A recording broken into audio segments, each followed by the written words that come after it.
Assalamualaikum warahmatullahi wabarakatuh. Saya Audi Joinaldi, Wakil Gubernur Sumatera Barat sekaligus sebagai Ketua Umum LPTQ Sumatera Barat, mengucapkan selamat kepada kafilah STQ ke-26 Provinsi Sumatera Barat di Maluku Utara yang telah kembali dengan selamat dan dalam keadaan sehat walafiat semuanya.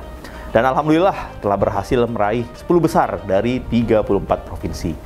Secara khusus saya mengucapkan terima kasih dan apresiasi kepada Ananda Rusdi Haris Dwi Putra yang sukses meraih juara 1 cabang tafsir bahasa Arab yang insya Allah akan mewakili Indonesia dalam MTQ internasional. Di mana cabang ini adalah cabang yang paling bergengsi karena persyaratannya sangat ketat dan langka orangnya, yaitu 1. Harus hafiz 30 juz, harus pandai bahasa Arab dan aktif maupun pasif, harus menguasai beberapa tafsir Al-Quran. Untuk itu saya akan memberikan reward kepada Haris, yaitu membantu biaya pendidikannya sampai yang bersangkutan kelar sarjana dan juga uang jajan bulanan untuk Haris.